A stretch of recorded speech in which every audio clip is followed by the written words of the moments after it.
Today we're debugging this shopping cart agent and its failing SQL tool calls using Phoenix and Phoenix's in-app agent, PXI. What we found out was that the agent is no good at writing SQL on its own, probably something to do with the system prompt. For instance, here's one that was successful. It wrote the query well, but not all of them do. This one errored out because it's trying to select from a products table that doesn't exist. The successful ones are selecting from a catalog table. Maybe the agent will do better if we share the schema with it in the system prompt. Let's run an experiment and find out.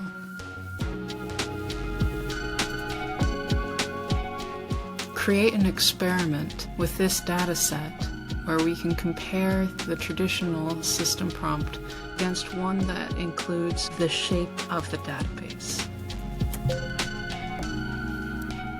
PXI has a few questions. For the schema-aware prompt, should I use catalog schema? I reverse engineered from the successful rows. We're going to provide the authoritative schema. PXI can reverse engineer things, but let's give it the canonical truth. How should we score the correctness? Good question. Do we want to use LLM as judge? We want to use a code evaluator. LLM as judge is expensive, and when it comes to something that we can programmatically verify is working, especially code, it's better to use a code evaluator. We could, for instance, actually run the SQL query, or just test its parameters and see if they align with the database's actual structure. Can you update the system prompt based on what you have in the traces? PXI has access to all the traces, so it can reconstruct the authoritative system prompt from them. Let's switch over to use Claude Sonnet 4.6, which is the same model that the agent uses. It's important when you're running a comparison to use the same model that you're using in the wild. Now let's take a look at these two prompts. Let's add the database schema to the second prompt and see if that gives us better results.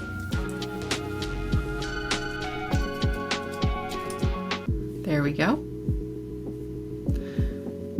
It's got everything it needs to know about the table. It's called catalog. It has these different values available. To run it, we're going to need to add an evaluator. We're using TypeScript. We will call this one SQL eval.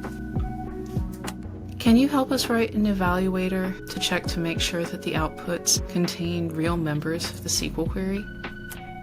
PXI is even testing the evaluator for us and finds that it's correctly labeling the failing case. This is a static identifier check. It's not full SQL parsing, it's just using regex. Now that we have our evaluator hooked up, as you can see right here, let's run it. We've added the database schema to the prompt. Now we're going to make sure that both of these are using the same model, Claude Sonnet 4.6, the same model we're using in production.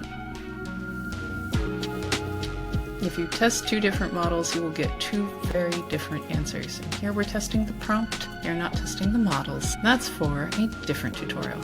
Now press run, sit back, and enjoy the show. I'm noticing a lot of failures, and I'm not sure why. Let's ask PXI to take a look. When an evaluator fails almost everything, the first suspect's the evaluator itself, not the model. So let's go have a look at that. PXI is checking it out. Let's follow along. Both prompts fail almost everything, schema is barely better, and the model can't produce valid SQL. We need to give the playground a query products tool so that the run reproduces real topology in SQL. PXI is offering to add the query products tool. Let's go for it. We can add a tool right here by clicking this button.